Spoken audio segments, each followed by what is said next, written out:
Thank you for joining me today. It's Brian Gubernick, and welcome to the No Days Off podcast, where we believe that every single day brings a new opportunity to get better.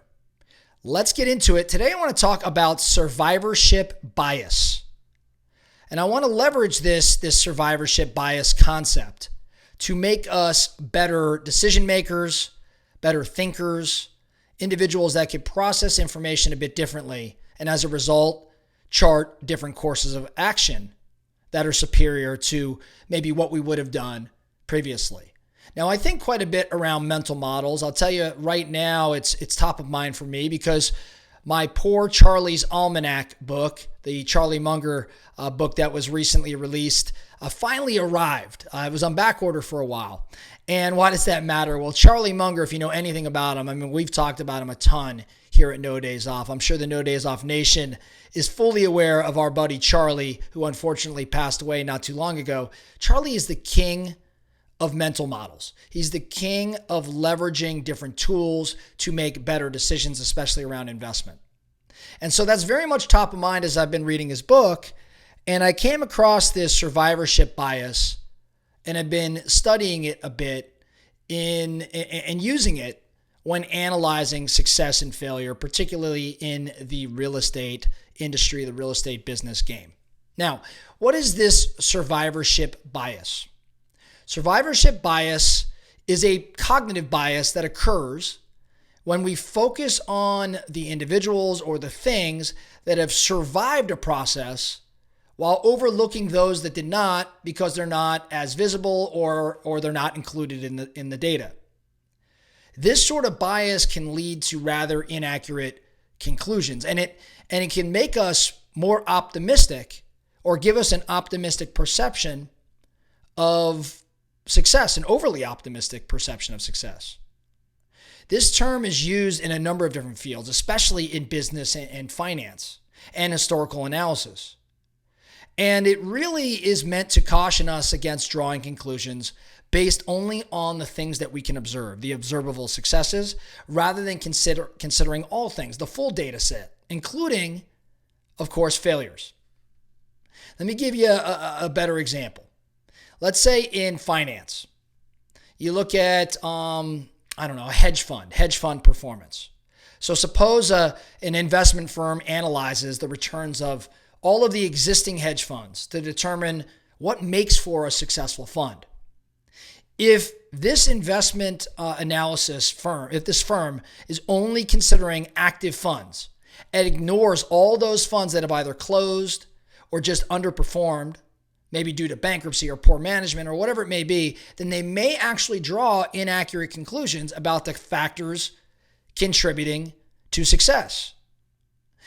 Now, the reality is the surviving funds in this scenario, they may have certain characteristics that have allowed them to persist. But those characteristics might not necessarily be indicative of future success. Ignoring the funds that failed could lead to a very skewed perception of what factors are crucial for success in the industry. Make sense? So let me give you a more specific example. Let's go back to the late 1990s, early 2000s, when we had a dot-com boom and a subsequent bust. During the dot-com boom, many internet-based companies experienced insane growth and incredible success. Some of these companies, like eBay, like Amazon, they're still, very much thriving today. Now, if an investor or an analyst were to study the characteristics of all of these successful dot-com companies by only looking at the survivors like eBay and Amazon, they might identify certain traits or strategies that seem to correlate to success. Not they might, they would see certain traits or strategies that would correlate to success. However, many dot-com companies failed during the bust. They faced bankruptcy, they had significant financial challenges, and these failures are oftentimes overlooked in analysis that focuses only on the survivors. Again, this is the survivorship bias. So you end up potentially with misleading conclusions because you neglected the companies that did not survive. A real life example would be Pets.com. Now, many of our listeners are probably too young to remember any of this, but Pets.com was incredibly well known during this particular era, late 90s, early 2000s. The company went public in 2000, became massive, and then was one of the most iconic casualties of the dot-com bust. Despite all of their marketing, tremendous marketing efforts, and everything that they had done to get to that point, Pets.com faced challenges in its business model, and they eventually shut down shortly thereafter. If an analysis only considered the successful survivors, it would miss all the factors that led to Pets.com's failure. So the key takeaway here is that the survivorship bias in this particular context involves focusing on the successes of the dot-com era without considering all the failures, which can lead to an incomplete understanding of the factors that contributed to success and will misguide you with respect to the investment decisions to make. Apply this in your industry. Apply this in your world.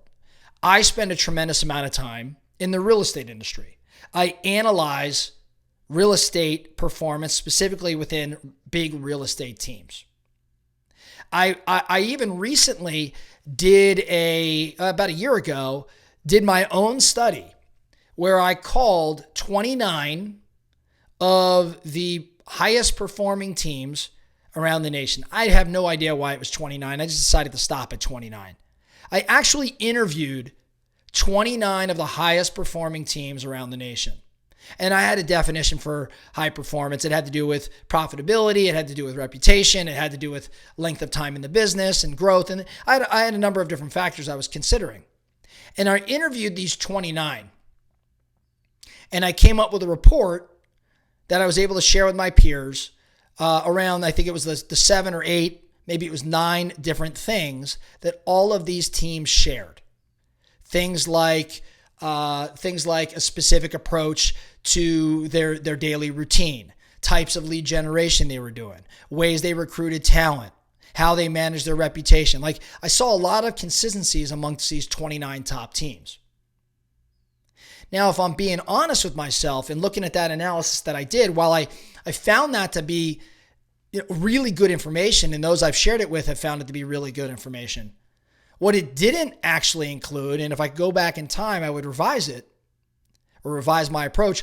What it didn't include was an analysis of those teams that frankly failed during that same time frame. So I looked at all the teams that have succeeded and I drew conclusions around what led to success. But what would have made that analysis so much more powerful was to invert it and say, okay, while all these teams succeeded, now let's go find all of the reasons why teams failed during the same time frame. In doing so, I would have had a more comprehensive list as to the steps necessary to not just survive, but thrive. So what I'm trying to say is, in hindsight, I now see that my research project was incomplete. The conclusions it had drawn, which I think were really good ones, could have been a little bit more detailed. There could have been some things that just I didn't see because I didn't do the analysis. In other words, I fell victim to the survivorship bias. So the thought for you today, the focusing question for you today, each and every day, I think all of you listening to the No Days Off podcast, you're aiming to get better. And we on this podcast, we are studying those that have come before us and have had success in life, in health, in relationships, in business. And there's definitely a bias to lean into those individuals, their thoughts, and draw from them and apply that knowledge in our world. But I do think we can all not just look at the survivors or the winners, but also we should be analyzing those that did not have that success and understand what went wrong. Right? So it's almost that inversion technique. Instead of looking at what will lead to success, instead say what will lead to failure.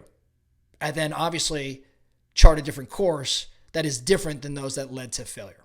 You follow me? So where in your life right now is this survivorship bias showing up?